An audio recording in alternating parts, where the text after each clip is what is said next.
وعلى آله وأصحابه وذرياته وأهل بيته أجمعين. أما بعد فأعوذ بالله من الشيطان الرجيم. بسم الله الرحمن الرحيم. وإذا قيل لهم آمنوا كما آمن الناس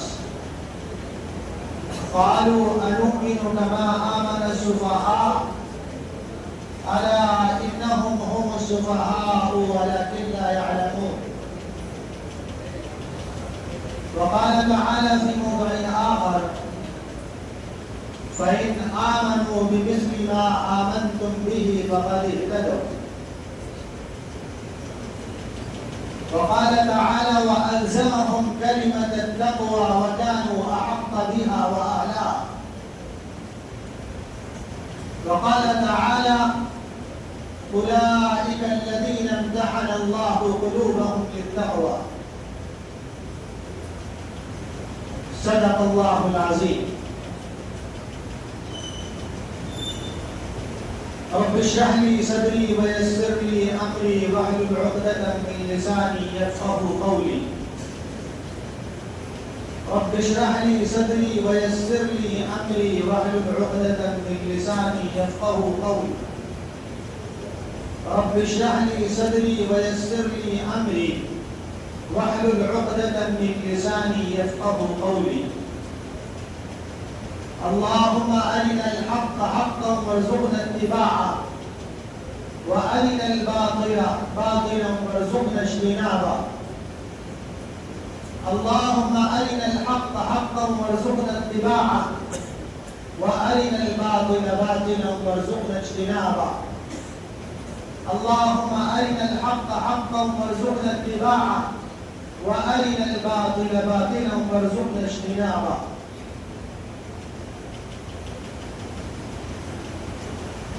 عزیز بھائیوں، بہت دن سے آپ سب کا یہ مطالبہ تھا کہ آج کے اس بیان میں حاضری ہو. آپ کے سامنے اساتذہ کرام اکثر و بیشتر اصلاحی باتیں آپ کو صحیح راستے پر چلانے کے لیے اور زندگی کو اچھی طرح گزارنے کے لیے مستقل ہدایات دیتے رہتے ہیں، اور آپ ان کو سنتے ہیں. ماننے والے مان لیتے ہیں اور نہ ماننے والے اپنی پرانی روش پر چلا کرتے ہیں. آج ابھی آپ نے جو آیتیں ہماری زبان سے سنی ہیں، ظاہر سی بات ہے کہ یہ آیتیں ایسی جماعت کے تعلق سے ہیں جس جماعت کے بارے میں سمجھنا اور ان کو جاننا اور ان کو پڑھنا ضروری ہے. اس لیے کہ اگر اس جماعت صحابہ کو آپ پہچان نہ پائے، اگر ان کو آپ جان نہ پائے، اگر آپ ان کو سمجھ نہ پائے، تو کہیں ایسا نہ ہو کہ آپ کا ایمان خطرے میں پڑ جائے. اس لیے کہ اس وقت بہت سے شیطان قسم کے لوگ ہر وقت بھوک رہے ہیں اور چیخ رہے ہیں، چلا رہے ہیں.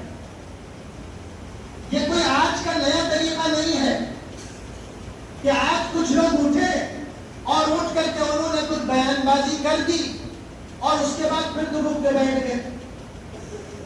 یہ تو دور اول سے چل رہا اور دور آخر تک چلتا رہے گا.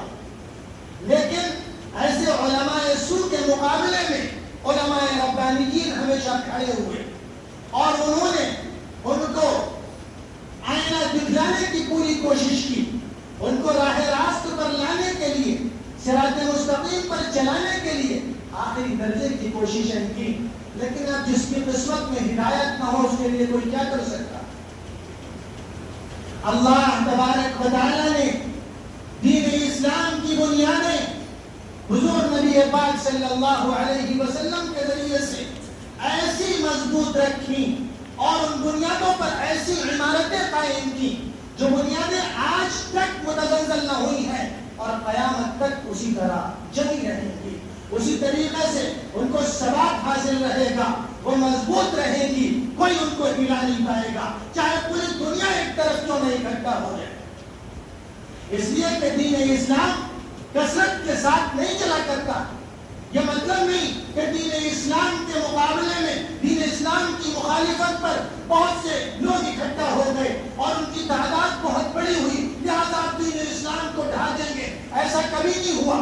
غزوہ بدر کو لوگ دیکھیں، احد کو دیکھیں، موتا کو دیکھیں، جہاں صحابہ کرام کی تعداد مقابلے میں بہت تھوڑی، قرآن مجید نے تھوڑی بیان کی، لیکن صحابہ کرام ہر جگہ آگے آگے نظر آتے ہیں، ہر جگہ ان کو غلبہ حاصل ہوتا ہے، ہر جگہ وہ اللہ کی مدد و نصرت کے ساتھ آگے بڑھتے چلے جاتے ہیں، کوئی ان کو روک نہیں پاتا ہے۔ دوستوں بھائیوں، اللہ تبارک و تعالیٰ نے اس قدسی جماعت کو اس لیے آج تک محفوظ رکھا اور قیامت تک اللہ تبارک و تعالیٰ اس جماعت کو محفوظ رکھیں گے تاکہ دین اسلام محفوظ رہے، تاکہ قرآن محفوظ رہے، تاکہ احادیث مبارکہ محفوظ رہیں۔ آپ نے ابھی نہیں پڑھا، آپ جب آگے جائیں گے اور آگے حدیثوں کو پڑھیں گے تو استاد پڑھائے گا وَبِهِ قَالَ حَدَّثَنَا وَبِهِ قَالَ حَدَّثَنَا، حضرت سفیان ابن عیینہ کا نام آئے گا، عبداللہ ابن مبارک کا نام آئے گا، فلاں کا نام آئے گا، فلاں کا نام آئے گا، سب کا نام آئے گا، سب پر بات کرے گا استاد، سب پر جرح کرے گا، سب پر نقد کرے گا، سب کی زندگیوں کو کھنگالا جائے گا، لیکن جب نام آئے گا ابو بکر کا، جب نام آئے گا عمر کا، جب نام آئے گا عثمان کا، جب نام آئے گا علی کا، جب نام آئے گا معاویہ کا، جب نام آئے گا ابو ہریرہ کا، تو پوری دنیا اسلام کے ہوٹ سل جائیں گے۔ کوئی کچھ نہیں بول سکتا ہے، جو نہیں بول سکتا ہے۔ ان کی شہادت تو قرآن مجید دے رہا ہے، ان کی گواہیاں تو نبی پاک صلی اللہ علیہ وسلم کی زبان مبارک سے ادا کی جا رہی ہے، ان کی گواہیاں تو دین اسلام دے رہا ہے۔ اگر ان کے بارے میں بات ہوگی تو دین اسلام خطرے میں پڑ جائے، اگر ان کے بارے میں بات ہوگی تو دین اسلام خطرے میں پڑ جائے گا۔ اللہ کیا کہہ رہا ہے؟ اللہ فرما رہا ہے وَإِذَا قِيلَ لَهُمْ آمِنُوا كَمَا آمَنَ النَّاسِ، کہ جب منافقین مدینہ سے یہ کہا جاتا کہ ایمان لے آؤ، کیسے ایمان لے آؤ؟ کما آمن الناس، جیسے کہ لوگ ایمان لائے، اے کما آمن الصحابہ، جیسے صحابہ ایمان لائے، وہ ایمان، اس ایمان کا یہ اعتبار ہوگا۔ معیار حق صحابہ کا ایمان ہے، معیار اللہ نے میزان جو قائم کی ہے وہ صحابہ کرام رضوان اللہ تعالی علیہ اجمعین کو بنایا ہے۔ تو وہ کہتے ہیں قالوا انؤمن كما آمن السفهاء، ہم اس طرح ایمان لے آئے جیسے بے وقوف ایمان لے آئے۔ اللہ کیا فرما رہا ہے؟ الا انهم هم السفهاء ولكن لا يعلمون، بے وقوف صحابہ نہیں ہیں، صحابہ سے بڑا تو عقل مند کوئی نہیں ہے دنیا۔ بے وقوف کون ہے؟ بے وقوف یہ کہنے والے لوگ ہیں، یہ پتہ ہی نہیں، ان کو پتہ ہی نہیں ہے کہ صحابہ کی عظمت کیا ہوتی ہے، صحابہ کی فضیلت کیا ہوتی ہے، صحابہ کی برتری کیا ہوتی ہے، صحابہ کا مقام کیا ہوتا ہے، صحابہ کون سے منارے پر چڑھے ہوئے ہیں، یہ جانتے نہیں۔ اللہ تبارک و تعالیٰ نے یہ فرمایا، پھر اور کیا تھا؟ فَإِنْ آمَنُوا بِمِثْلِ مَا آمَنْتُمْ بِهِ فَقَدِ اهْتَدَوْا، اگر ان کی طرح ایمان لائے تو تمہارے ایمان کا اعتبار ہوگا، اگر ان کی طرح تم نے سر تسلیم خم کر دیا تو تمہارے سر تسلیم خم کرنے کو اللہ کے یہاں قبولیت کا درجہ ملے گا، اگر تم نے ان کی طرح مان لیا تو اللہ کی نگاہ میں تم معتبر بن جاؤ گے، اگر تم ان کی طرح جھک گئے تو اللہ کو تمہارا جھکنا قبول ہے، اور اگر تم نے ان کی طرح نہیں مانا تو پھر تم اللہ کو کوئی پرواہ نہیں۔ اللہ کیا کہہ رہا؟ صحابہ کو ایسے ہی کا بڑا مرتبہ مل گیا، صحابہ بس ایسے ہی بڑے بن گئے؟ صحابہ کی زندگیوں کو دیکھو، مکی دور دیکھو، مدنی دور دیکھو، صحابہ کرام کا رسول اللہ صلی اللہ علیہ وسلم پر جانوں کا نشاور کرنا، جانوں کا چھڑکنا، قربانیاں دینا، وہ سب بھول جاتے ہیں۔ لوگوں کو یاد نہیں رہتا کہ صحابہ نے کیسے اپنے جان و مال کو قربان کیا۔ آج لوگ فلسطینیوں کا حال دیکھ رہے ہیں، غزہ کی جنگ دیکھ رہے ہیں، غزہ کے بھوکوں کو دیکھ رہے ہیں، اور ان کے سپر پاور کے سامنے ڈٹنے کو دیکھ رہے ہیں۔ اللہ ان کو مبارک کرے، وہ دن جلدی آئے کہ اللہ تبارک و تعالیٰ ان کو غلبہ عطا کرے اور وہ سپر پاور کو بالکل مٹی میں ملا دیں۔ اللہ کرے وہ دن جلدی آئے۔ لیکن دوستو، ساتھیوں، اس سے پہلے صحابہ کی طرف جاؤ اور صحابہ کی زندگیوں کو دیکھو۔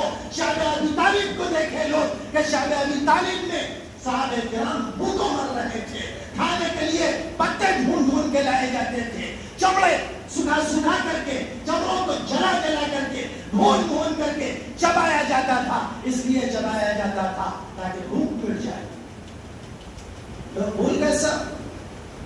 اب انہیں کیا یاد ہے؟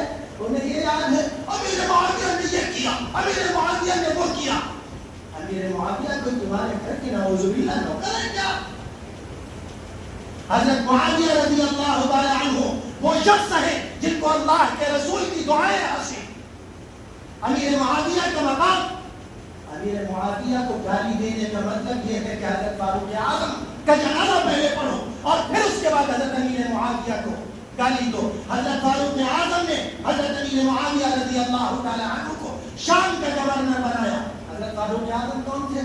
ہم میں سے ایک تھے، جیسے ہم لوگ ہیں، جیسے ہم لوگ ہیں، جیسے لکھنؤ کے لوگ ہیں، جیسے اور دنیا بھر کے لوگ ہیں، ایسے ہی حضرت فاروق اعظم۔ فاروق اعظم کو بس ایسے ہی فاروق اعظم کہہ دیا گیا۔ فاروق اعظم کو ایسے نہیں کہہ دیا گیا لو کان بعدی نبی لکان عمر۔ اگر میرے بعد کوئی نبی ہوتا تو وہ عمر ہوتے۔ مزاج نبوت اور مزاج فاروق دونوں ہی یکسانیت کی نہیں۔ حضرت فاروق اعظم کو یہ مقام ایسے نہیں ملا، اللہ نے ایسے کہہ دیا فاروق فرم اللہ فیہ بین الحق والباطل۔ فاروق اعظم کی شان میں اللہ نے قرآن مجید کی آیات نازل کی۔ فاروق اعظم کی چاہت کے مطابق فاروق اعظم مراد رسول ہے۔ فاروق اعظم نے حضرت معاویہ رضی اللہ تعالیٰ عنہ کو شام کا گورنر بنا دیا۔ شام کا گورنر بنا دیا۔ اب لوگ کہیں گے بنا دیا تو کیا ہوا؟ کیا ہوا نہیں، بہت کچھ ہوا۔ حضرت فاروق اعظم کے گورنر بنانے کا مطلب حضرت معاویہ ایماندار تھے، حضرت معاویہ کے اندر صلاح تھی، ان کے اندر نیکی تھی، ان کے اندر اچھائی تھی، ان کے اندر برتری تھی، ان کے اندر فضیلت تھی۔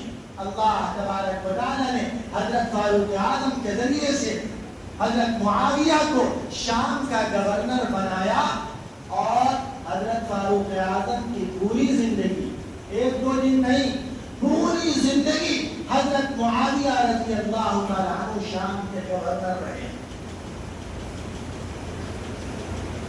نبی پاک صلی اللہ علیہ وسلم نے کیا فرمایا؟ لقد كان فيما قبلكم من الامم ناس محدثون فإن يك في امتي فإنه عمر۔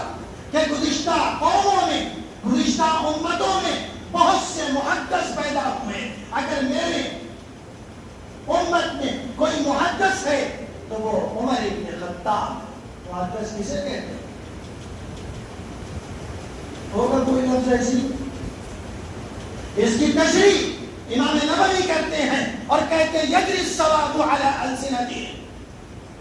محدث اسے کہا جاتا ہے جن کی زبانوں پر اچھی، سچی، پکی، صحیح باتیں جاری۔ حضرت فاروق اعظم کا فیصلہ معمولی فیصلہ نہیں تھا۔ حضرت فاروق اعظم کے یہ کہتے تھے اے اللہ کے نبی ایسا ہونا چاہیے، اللہ تبارک و تعالیٰ وہی آیت کا ذکر دیتے۔ حضرت فاروق اعظم نے فرمایا کہ میرا دل چاہتا ہے کہ مقام ابراہیم پر نفل نماز پڑھی جائے، مقام ابراہیم پر نماز پڑھی جائے۔ اللہ نے کیا کہا؟ واتخذوا من مقام ابراہیم مصلی، بنا لو مقام ابراہیم کو مصلی۔ تو حضرت فاروق اعظم کا یہ فیصلہ کوئی معمولی فیصلہ نہیں، پوری دنیا اسلام، پوری دنیا کے علماء، علماء حق، علماء ربانیین حضرت معاویہ کی فضیلت اور ان کی برتری کے قائل ہیں۔ اگر کوئی ایک شخص کھڑا ہو اور کھڑا ہو کر کے حضرت معاویہ کی عزت کو اور ان کی فضیلت کو داغدار کرنا چاہے تو اس کو جوتوں سے مارے۔ صحابی رسول جنتی، اب کو یہ کہہ رہا کہ وہ تو فتح مکہ کے دن اسلام لائے تھے، نہ مانو صلح حدیبیہ کے بعد اسلام لائے تھے، فتح مکہ کو مان لو، ٹھیک ہے فتح مکہ کو مان لیا۔ اب اللہ کیا کہہ رہا ہے؟ فتح مکہ میں اگر اسلام لائے اس کے بعد حضور پاک صلی اللہ علیہ وسلم، فتح مکہ کا بھی سن 8 ہجری، رسول پاک صلی اللہ علیہ وسلم اس کے بعد 2 سال اور دنیا میں رہے۔ اللہ فرما رہا ہے لا يستوي منكم من أنفق من قبل الفتح وقاتل أولئك أعظم درجة من الذين أنفقوا من بعد وقاتلوا وكلا وعد الله الحسنى۔ کہ فتح مکہ کے وقت کوئی مسلمان ہوا ہو یا فتح مکہ سے پہلے مسلمان ہوا ہو یا فتح مکہ کے اور بعد مسلمان ہوا ہو، اللہ فرما رہا ہے وَكُلًّا وَعَدَ اللَّهُ الْحُسْنَى، سب کو جنت ملے گی، سب کو جنت ملے گی۔ اللہ کہہ رہا ہے سب کو جنت ملے گی اور آپ کہہ رہے ہیں وہ جہنمی۔ جنت کی کنجی آپ کے ہاتھ میں ہوگی، جس کا دل چاہے آپ اس کو داخل کر دیجیے گا اور جس کا جی چاہے اس کو باہر کر دیجیے گا۔ اپنے خیر مناؤ، معاویہ کے چکر میں نہ پڑو، ان کی جنت تو بنی بنائی ہے، اللہ تبارک و تعالیٰ ان کو جنت دیں گے، اللہ نے وعدہ کیا ہے، اللہ کا وعدہ جھوٹا نہیں ہوتا ہے۔ اب اس کے بعد وہ حضرت علی سے لڑے، دیکھیے بات، وہ حضرت علی سے لڑے، ہاں لڑے، پھر قیامت کے دن اللہ میاں عرش کے نیچے ایک کرسی بچھوا دیں گے اور ایسے لوگوں کو بٹھال دیں گے اور بٹھال کے یہ کہیں گے یہ علی والے کھڑے ہیں، یہ معاویہ والے کھڑے ہیں، اب اس میں سے چھانٹو بینو اور چھانٹ بین کر کے جس کو چاہو آگے بڑھا دو اور جس کو چاہو پیچھے ہٹا دو۔ حضرت علی اور حضرت معاویہ کی جنگ ہوئی، بے شک جنگ ہوئی، حضرت معاویہ خطا پر تھے، ہم نہیں کہتے کہ حضرت معاویہ سچ، لیکن ان کی خطا علماء امت یہ کہتے ہیں کہ وہ خطا خطا اجتہادی تھی اور مجتہد اگر غلطی پر بھی ہو تب بھی اس کو ثواب ملتا۔ لہذا حضرت معاویہ غلطی پر ضرور تھے لیکن ان کی خطا وہ خطا اجتہادی تھی، ان کی پکڑ نہیں ہوگی۔ اور یہ آج نہیں، بڑے بڑے علماء لکھ رہے ہیں ہندوستان میں علم حدیث باقی ہے، شاہ ولی اللہ کی دین ہے۔ حضرت شاہ ولی اللہ کی دین ہے جو ہندوستان میں جتنی سندیں ہیں، چاہے جس کے پاس جو بھی سند، وہ سند شاہ ولی اللہ سے بھی آگے بڑھے گی۔ شاہ ولی اللہ رحمۃ اللہ علیہ حضرت معاویہ کی فضیلت بیان کرتے ہیں اپنی کتاب اجازت الدفاع، اور ایسی فضیلت بیان کرتے ہیں کہ زمرہ صحابہ میں ہیں، ان کے بارے میں منہ نہ کھولنا، عظیم صحابی ہیں، ان کے بارے میں کچھ غلط بیانی نہ کرنا۔ لڑائی ہوئی، لڑائی جیسی تھی تیسی تھی، اس سے ہمیں کیا لینا دینا۔ حضرت ابو ہریرہ رضی اللہ تعالی عنہ حضرت علی کے پیچھے نماز پڑھ رہا ہے اور لڑ رہے حضرت علی کی طرف سے، اور جب کھانے کا وقت آتا ہے تو حضرت معاویہ کے دسترخوان پہ پہنچ جاتے ہیں۔ لوگوں نے کہا یہ اچھا ہے، کھانا یہاں کھانا، لڑائی وہاں تک ہے، یہ کیسی بات؟ تو حضرت ابو ہریرہ کہتے ہیں کہ نماز علی کے پیچھے اچھی ہوتی ہے اور کھانا معاویہ کا اچھا ہوتا ہے۔ یہ ایسی تو لڑائی تھی، اگر ہماری کسی سے لڑائی ہو تو آپ اس کو اپنے دسترخوان پہ بیٹھنے دیں گے؟ دسترخوان تو دسترخوان اپنے قریب نہیں آنے دیں گے۔ اور پھر حضرت علی نے خود فیصلہ کر دیا، کیا کیا؟ قتلانا وقتلا معاویہ فی الجنہ، ہمارے مقتول اور معاویہ کے مقتول سب جنت۔ یہ تو حضرت علی رضی اللہ تعالیٰ عنہ خود فرما رہے ہیں. اب آپ حضرت علی کو خدا بنا دیجئے تو ہم کیا کریں اس کے لیے؟ تفضیل علی کا قائل ہونا، حضرت علی کی فضیلت، حضرت علی کی برتری وہاں ہے جہاں وہ کھڑے. کہاں؟ چوتھے نمبر پہ. اگر کوئی حضرت علی کو ابو بکر سے آگے بڑھائے گا، عمر سے آگے بڑھائے گا، عثمان سے آگے بڑھائے گا، اس کا مطلب وہ تبرہ کر رہا، اس کا مطلب وہ گالیاں بک رہا. دوستو بھائیوں، بات یہ ہے، اور بہت زیادہ تفصیلات میں نہ جا کر کے آپ صحابہ کرام کو پڑھیں، ان کو دیکھیں. علماء ربانیین اور علماء حق جو کہہ رہے ہیں ان کے بارے میں، اور جو لکھ کے گئے ہیں ان کے بارے میں، اور جو بتا کے گئے ہیں ان کے بارے میں، بس وہی ہمارے لیے کافی. اگر کوئی آ کر کے ہم کو یہ بتائیں یہ ہوا وہ ہوا ہوگا، جاؤ اپنا کام کرو.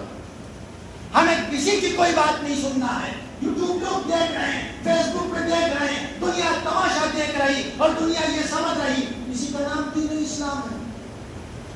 ہمیں ناز ہے، قائد پہ ناز ہے، اپنی عربی پہ ناز ہے، ہمیں ناز ہے اپنی خطابت پہ ناز ہے، ہمیں ناز ہے دنیا کے بہت بڑے آدمی، ہوتے بڑے آدمی، صحابہ سے بڑا کوئی نہیں ہو سکتا. صحابہ کی عظمت قرآن مجید بیان کر رہا ہے. اللہ کہہ رہا وَأَلْزَمَهُمْ كَلِمَةَ التَّقْوَى وَكَانُوا أَحَقَّ بِهَا وَأَهْلَهَا. اللہ کیا کہہ رہے ہیں؟ الزم اس میں تفضیل ہے، الزم اس میں تفضیل ہے، اور اس میں تفضیل میں مقابلہ ہوتا ہے، اور اس میں تفضیل سے آنے والا شخص بڑھ جاتا ہے. صحابہ کرام کے لیے اللہ کہہ رہے کہ تقویٰ ان کے چپک گیا ہے. جیسے شہد ہے، شہد کا نام آئے گا تو مٹھاس آئے گی، اور شہد سے کوئی مٹھاس الگ کرنا چاہے تو کر نہیں سکتا. اگر نیم کی پتی کوئی چبائے گا تو کڑواہٹ اس کے ساتھ اپنے آپ منہ میں چلی جائے گی. اگر کوئی آدمی برف کھائے گا تو اس کی ٹھنڈک، اور برف پکڑے گا تو اس کی ٹھنڈک ضرور محسوس ہو. کوئی ٹھنڈک کو برف سے جدا نہیں کر سکتا، کوئی نیم سے کڑواہٹ کو ختم نہیں کر سکتا، کوئی شہد سے مٹھاس کو ختم نہیں کر سکتا. ایسے ہی صحابہ کرام کا تقویٰ ہے، ان کا تقویٰ ان سے کوئی جدا نہیں کر سکتا. اور پھر قرآن مجید میں چلا رہا ہے، الاعلان بیان کر رہا ہے. کہیں کہہ رہا ہے اولئک هم الفائزون، کہیں کہہ رہا اولئک هم الصادقون، کہیں کہہ رہا اولئک هم المفلحون. اب اس کے بعد اور کون سی سند کی ضرورت رہے گی؟ ہم دیں گے سند، ہم دیں گے سند کس کو؟ صحابہ. اور ہماری سند چلے گی بہت آگے تک، ہماری سند جو ہے وہ بہت آگے تک چلے گی. جی ہاں، چلے گی جہنم کے دروازے تک، یقیناً چلے گی، جہنم پہنچا کے چھوڑے گی. جو لوگ صحابہ کرام کو داغدار کرنے کی کوشش کریں گے. صحابیت ایک اتنا بڑا مرتبہ ہے، انسان کو غور کرنا چاہیے، سمجھنا چاہیے.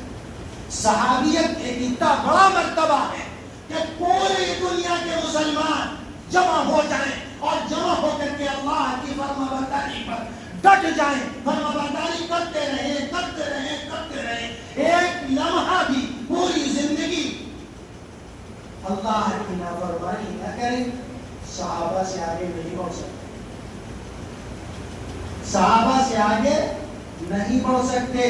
تابعین نے اس بات کو بہت باریک بینی سے اور اعلان لوگوں کو بتائی اور لوگوں کو سمجھائی. لوگوں نے تو یہ تک کہا کہ حضرت معاویہ جس جنگ میں حضور پاک صلی اللہ علیہ وسلم کے ساتھ شریک تھے، ان کے گھوڑے کے ناک میں جو گرد و غبار چلا گیا، اس کا مقابلہ بھی عمر ابن عبدالعزیز نے کر سکتے. عمر ابن عبدالعزیز خلیفہ راشد ہیں.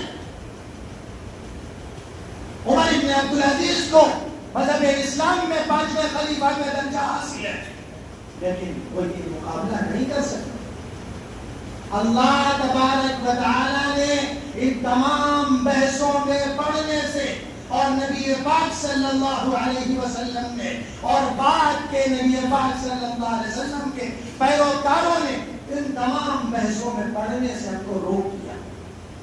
ہم بالکل نہ پڑھیں. ہم بالکل کسی صحابی کے سلسلے میں کچھ نہ کہیں. اگر ہم نے صرف زبان کھولی، آگے کی باتیں تو بہت دور کی ہیں، وہ تو چھوڑو. اگر صرف زبان کھولی تو ایمان کی دھجیاں بکھر جائیں، اور ایسی بکھریں گی کہ انسان پوری زندگی ان دھجیوں کو بٹور نہیں پائے گا. تو صحابہ کوئی معمولی چیز نہیں ہے. صحابہ معصوم نہیں تھے. کوئی سمجھنے لگے کہ صحابہ کی اتنی فضیلت بیان کریں، دیکھو کیا کہہ رہے ہیں. صحابہ معصوم نہیں تھے. صحابہ سے غلطیاں ہوئی ہیں، اللہ نے وہ غلطیاں کرائیں، اور اس کے بعد پھر اللہ نے کیا کہا؟ وَلَقَدْ عَفَا اللَّهُ عَنْكُمْ. اللہ نے ان کو معاف کر دیا. اللہ نے ان کو معاف کر دیا، لیکن ہم نے آج تک معاف نہیں کیا، کیونکہ ہماری معافی تو اللہ سے بھی آگے کی ہے. دوستوں، بھائیوں، ان تمام چیزوں میں پڑھ کر کے انسان صرف اور صرف اپنے ایمان کو خطرے میں ڈال رہا ہے. اپنے ایمان کو خطرے میں ڈال رہا ہے، اس کے علاوہ وہ کچھ نہیں کر رہا ہے. حضرت معاویہ صاحب فضائل تھے، صاحب فضائل ہیں اور صاحب فضائل رہیں گے. دوسرے اور جو صحابہ، ابو ہریرہ کو جو نیچا ہے کہہ دو، اٹھو ابو بکر کو جو نیچا ہے کہہ دو، عمر کو جو نیچا ہے کہہ دو. ایسا معلوم ہوتا ہے کہ یہ سب ہمارے برابر کے لوگ ہیں. یہ سب تاریخی لوگ نہیں ہیں. یہ کوئی تاج محل کی تاریخ توڑے ہے کہ کوئی کچھ بیان کرتے، کوئی کچھ بیان کرتے، کوئی کچھ بیان کرتے. صحابہ کرام پرانی شخصیات ہیں، اور ان کے بارے میں جو قرآن بیان کرے گا اسی کو مانا جائے گا، اور اس کے علاوہ کچھ نہیں مانا جائے گا. بکتے رہو، چلاتے رہو، چیختے رہو، بھوکتے رہو، تمہارے بھوکنے سے کچھ نہیں ہوتا. اس لیے آپ حضرت معاویہ رضی اللہ تعالی عنہ کے بارے میں موبائل دیکھ کر کے ذرہ برابر بھی اپنے اندر بدگمانی نہ پیدا کریں. اگر ذرہ برابر بدگمانی آئی، کسی کہنے والے نے تو یہ تک کہا وَمَنْ يَكُنْ يَطْعَنُ فِي مُعَاوِيَةَ فَذَاكَ كَلْبٌ مِّن كِلَابِ الْعَادِيَةِ، کہ جو معاویہ کے سلسلے میں انگلی اٹھائے سمجھ لو وہ جہنمی کتوں میں سے ایک کتا ہے. لہذا حضرت معاویہ کی فضیلت اور ان کی برتری کوئی بیان کرے تو ٹھیک ہے، نہ بیان کرے، ان کی برائی کرے، فوراً موبائل بند کر دو، اس کے سلسلے میں مت سنو. اس لیے کہ ابھی تمہاری عمر کچی ہے، اور اس میں کوئی بات اگر بیٹھ گئی تو ایمان خطرے میں پڑ جائے گا. بہت سے لوگوں کا ایمان خطرے میں پڑ گیا. اب کوئی اٹھا اور اٹھتے کہہ رہا ہے اور بسر بن عطار وہ ایک باقی تھا، نعوذ باللہ، وہ شقی تھا، وہ ظالم تھا، اور امام اہل سنت حضرت مولانا عبدالشکور فاروقی نے اس کو یہ لکھ دیا، اس کو وہ لکھ دیا. آپ جانتے ہیں امام اہل سنت کون تھے؟ لکھنؤ کی سڑکوں پر ابو بکر کا نام لینا جرم تھا، عمر کا نام لینا جرم تھا، عثمان اور علی کا نام لینا جرم تھا. یہ کوئی کیا جانے لکھنؤ میں کیا ہو رہا تھا. اللہ تبارک و تعالی نے اس مرد قلندر کو کھڑا کیا، وہ کھڑا ہوا، اس نے اس کی پرواہ نہیں کی کہ اس کے گھرانے کا کیا ہوگا، اس نے اس کی پرواہ نہیں کی کہ محلے والے اور علاقے والے کیا کہیں گے، اس نے اس کی پرواہ نہیں کی کہ دنیا کیا کہے گی. اس نے صحابہ کرام کی عظمت اور صحابہ کرام کی فضیلت کے لیے ایسی قربانیاں دی ہیں. جیلوں تک میں انہوں نے وہ دن کاٹے ہیں جو دن لوگ سوچ نہیں سکتے. تب جا کے یہ آج ابو بکر و عمر کا نام لیا جا رہا، تب جا کر کے آج عثمان و علی اور معاویہ کا نام لیا جا رہا. ایسے تھوڑے سب کچھ آسان. اللہ تبارک و تعالیٰ نے اس مرد قلندر سے وہ کام لیا ہے جو کوئی سوچ نہیں سکتا. ہم لوگ دیکھتے ہیں کہ سینکڑوں نہیں ہزاروں صفحات اللہ جانے اتنی عمر میں کیا کچھ نہیں کیا. حضرت مولانا خلیل احمد سہارنپوری حضرت شیخ الحدیث مولانا محمد زکریا کاندھلوی رحمۃ اللہ علیہ کے استاد خاص اور سب کچھ تربیت کرنے والے حضرت مولانا خلیل احمد سہارنپوری. ان کے پاس ایک شخص آیا، وہ آ کے کہہ رہا ہے کہ مولانا عبدالشکور کی وجہ سے لکھنؤ کا امن خطرے میں پڑ گیا. لکھنؤ کا امن خطرے میں پڑ گیا. کیوں؟ تو وہاں صحابہ کرام کا نام ہے اور وہاں جھگڑے ہو رہے ہیں، فسادات ہو رہے ہیں. حضرت مولانا خلیل احمد سہارنپوری اٹھ کے بیٹھے اور بیٹھ کے کہنے لگے لکھنؤ نہیں، اگر ساری دنیا کا امن خطرے میں پڑ جائے تب بھی جو کام کرنے کے لیے وہ کھڑے ہوئے ہیں اس کام سے ان کو نہیں روکا جائے. اب اور ایک اور آخری واقعہ ان کے سلسلے میں. مفکر اسلام حضرت مولانا علی میاں رحمۃ اللہ علیہ، اب تو لوگ حضرت مولانا علی میاں رحمۃ اللہ علیہ کی تحریروں کو بھی نہیں مان رہے. ان کی بزرگیت اور ان کی ولایت اور ان کی کہی ہوئی باتوں کو لوگ اب ان کی بھی نہیں تسلیم کر رہے ہیں. ہماری تسلیم کرنا تو بہت دور کی بات، ہم لوگ تو پہلے ہی سمجھ چکے تھے.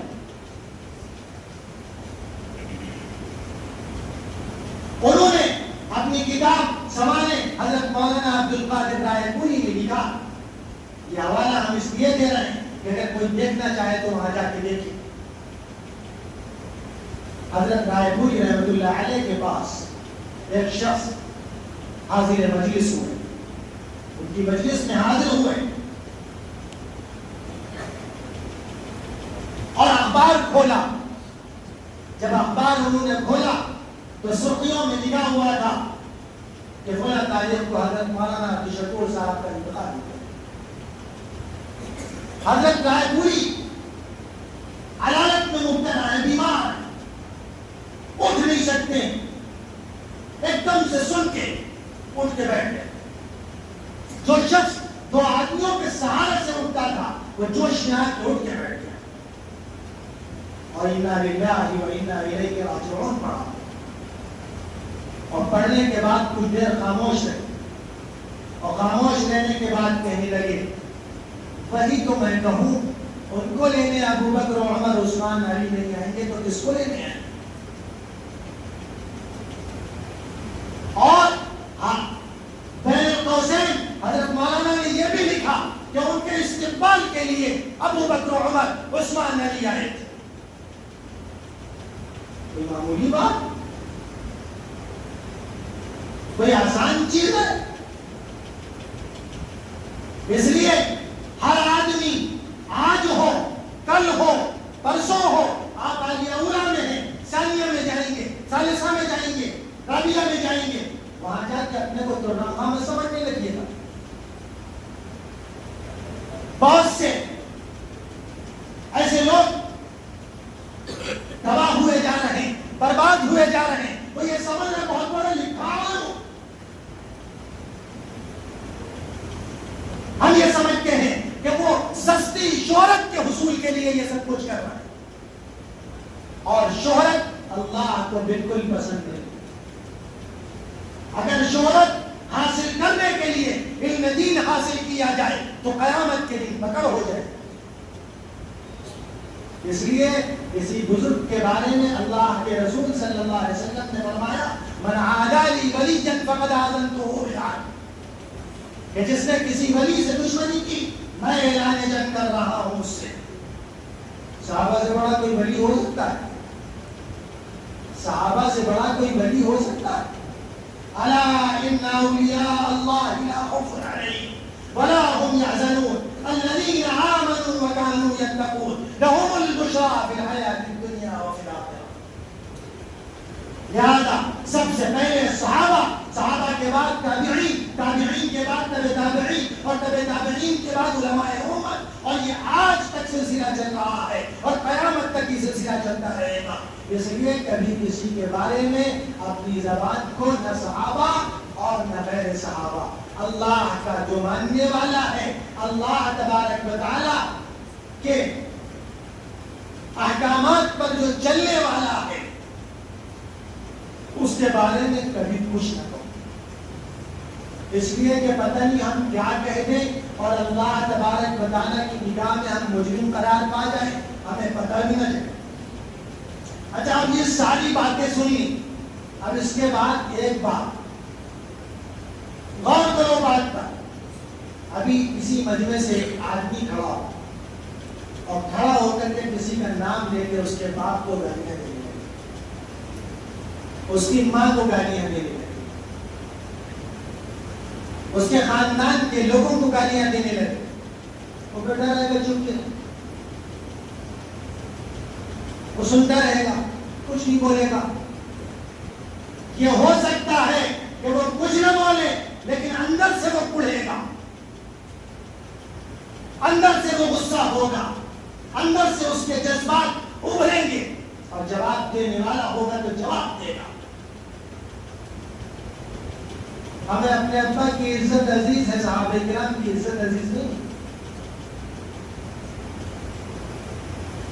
ہمیں اپنے خاندان والوں کی عزت عزیز ہے، صحابہ کی عزت عزیز نہیں ہے. بس لوگ کھڑے ہوں گے اور کھڑے ہو کے اسی طریقے سے ہمارے درمیان سے جو چیز جائے گا کہہ دیں گے اور ہم سر جھکا دیں گے کیونکہ وہ ان کی شخصیت بڑی ہے، صحابہ کی شخصیت چھوٹی ہے. شخصیت پرستی کچھ نہیں ہے. یہاں تو قرآنی شخصیات کی بات ہو رہی ہے، یہاں تو ان لوگوں کی بات ہو رہی ہے جن کی تعریف اللہ کر رہا ہے. یہاں ان لوگوں کے بارے میں بتایا جا رہا ہے جن کے بارے میں اللہ نے بتایا ہے. اس لیے ہم ان کی برائی نہیں سن سکتے.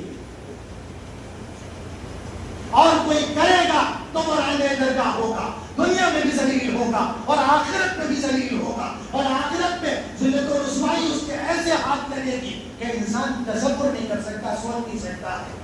صحابہ کرام کی عظمت کے ترانے گاتے رہو، ان کے فضائل لوگوں کو سناتے رہو اور ان کی بڑائی بیان کرتے رہو. نجات مل جائے گی، دنیا بھی سروں پہ بٹھائے گی اور آخرت میں بھی انشاءاللہ جنت ہمارا ٹھکانہ ہوگا اور اللہ کی رضا بھی حاصل ہوگی. صحابہ کو جیسے اللہ کی رضا حاصل ہوئی ہے. صحابہ کے بارے میں کچھ نہ کہو، صحابہ کے بارے میں کچھ نہ کہو. کہو گے اپنے آپ کو تباہ کر لو گے. کیوں؟ اللہ نے کہا اس طرح ایمان لے آؤ جس طرح صحابہ ایمان لائے. اس طرح ایمان لاؤ گے تمہارا ایمان ٹھکانے لگ جائے گا، تمہارے ایمان کا اعتبار کیا جائے گا، تمہارا ایمان مسلم ہوگا، تمہارا ایمان تم کو اللہ کی رضا تک پہنچا دے گا. لیکن اگر اس طرح ایمان نہیں لائے تو پھر تباہ ہو جاؤ گے. دیکھیے بس آخری بات، صحابی کا نام آئے، صحابی کا نام ہے، کسی کا نام ہے، ہمیں اس سے بحث نہیں کہ فلاں کا نام آیا، فلاں کا نام آیا، فلاں کا نام آیا. صحابی کا نام آیا حضرت بلال، حضرت بلال رضی اللہ تعالیٰ عنہ. ابو بکر کے مقابلے میں ان کا مرتبہ ابو بکر کے برابر نہیں ہے، عمر کے برابر ان کا مرتبہ نہیں ہے، عثمان و علی کے برابر ان کا مرتبہ نہیں ہے. حضرت بلال کا مرتبہ کم ہے ان لوگوں سے، لیکن یہ ان کے آپس میں مرتبہ کم. حضرت بلال کی عظمت، حضرت بلال کی فضیلت، حضرت بلال کا ایمان ایسا ہے کہ ساری دنیا کے مسلمانوں کا ایمان ایک پلڑے میں رکھ دیا جائے اور بلال کا ایمان ایک پلڑے میں رکھ دیا جائے. بلال کا ایمان وسطی ہے، سارے مسلمانوں کا ایمان کمزور پڑ جائے گا بلال کے ایمان میں سے. سب سے بڑا مرتبہ خلفاء راشدین کا. خلفاء راشدین میں سب سے بڑا مرتبہ حضرت صدیق اکبر کا ہے، پھر حضرت فاروق اعظم کا ہے، پھر حضرت عثمان کا ہے، پھر حضرت علی کا ہے، پھر عشرہ مبشرہ کا ہے، پھر بدریین کا ہے، پھر احدیین کا ہے، پھر خندقیین کا بھی ہے، پھر حدیبیین کا ہے، پھر فتح مکہ والوں کا. یہ ان کے مرتبے، لیکن یہ مرتبے ہمارے لیے نہیں آئے کہ ہم ہم ان کے مرتبوں کے بارے میں بات کریں، ان کے مرتبے ان کے آپس میں، جیسے آپ کو جتنے استاد پڑھاتے سب آپ کے استاد، اس کے بعد آپس میں ان کے مرتبے ہیں کہ کون ان میں بڑا ہے، کون ان میں چھوٹا ہے، کون ان میں ایسا ہے، کون ان میں ویسا، یہ سب ان کے آپس کا معاملہ، آپ کے لیے سب برابر۔ ایسی صحابہ ہمارے لیے سب برابر ہیں، ان کے مرتبے آپس میں ان کے ہیں، اس کے لیے اللہ تبارک و تعالیٰ نے ہمارا انتخاب نہیں کیا ہے، اللہ تبارک و تعالیٰ نے ان کا انتخاب کیا، نبی کے لیے ان کو چنا۔ بات سے بات بگڑتی چلی جا رہی، اگر صحابہ کو ہم غلط ٹھہرائیں تو نعوذ باللہ نبی کو بھی غلط ٹھہرانا پڑے گا۔ ہمارا کوئی شاگرد جب لائق فائق بنتا ہے، اچھا ہوتا ہے، اس کو بڑا مرتبہ ملتا ہے، وہ آگے جاتا ہے، ہم کہتے ہیں ہمارا ہے یہ، کیوں؟ وہ آگے بڑھ رہا تو عزت ہماری بھی بڑھ رہا۔ تو اسی طرح صحابہ کرام رضوان اللہ تعالی علیہم اجمعین کی عزت کو اگر گھٹاؤ گے تو نبی کی نعوذ باللہ عزت گھٹنے لگے، کیونکہ ان کو تیار کرنے والے اللہ کے نبی صلی اللہ علیہ وسلم۔ صحابہ میں منافقت ہے، آپ کا یہی کام ہے کہ آپ یہی نوٹ کیجیے کہ یہ صحابی مخلص ہے اور یہ صحابی منافق ہے۔ صحابی منافق ہے تو قرآن مجید نے منافقین کی آیتیں الگ سے کیوں نازل کی؟ اسی میں رہنے دینا چاہیے تھا۔ مسئلہ تو یہ کہ آپ قرآن کو بھی نہیں مانتے۔ جمہور امت جس ترتیب پر چل رہے ہیں آج تک اور چلیں گے قیامت تک، وہ ترتیب بھی آپ کا مسلط نہیں ہے، کیونکہ آپ سے بڑا عربی کا کوئی پہلے نہیں ہوا، نہ پہلے کبھی پیدا ہوا، نہ آج ہے اور نہ کل کوئی ہوگا، ہمیشہ آپ تھے اور ہمیشہ تک آپ رہیں۔ اس لیے ان سب چکروں میں مت پڑو، اللہ اور رسول کو یاد کرو، علم حاصل کرو، علم کے اندر رسوخ پیدا کرو، علم میں گہرائی اور گہرائی ہو، سب کچھ کرو، لیکن صحابہ کے بارے میں چاہے جتنے اونچے پہنچ جاؤ، چاہے جتنا بڑا مرتبہ مل جائے، چاہے جتنے آگے چلے جاؤ، لیکن صحابہ کے بارے میں کبھی بھی نہ بولو۔ یہ بات آج یاد رکھو، آج سے لے کے ہمیشہ زندگی بھر کہ صحابہ کے بارے میں کبھی کچھ نہ بولو۔ اگر بولو گے تو سارے مرتبے، ساری فضیلتیں، ساری عظمتیں، ساری عزتیں سب خاک میں مل جائیں گی اور کر کچھ نہ پاؤ گے۔ اللہ تبارک و تعالیٰ کہنے سننے سے زیادہ عمل کی توفیق عطا فرمائے اور صحابہ کرام کے نقش قدم پر زندگی بھر ہم سب کو چلنے والا بنائے اور ان کی عظمت اور ان کی فضیلت کو پہچاننے والا بنائے۔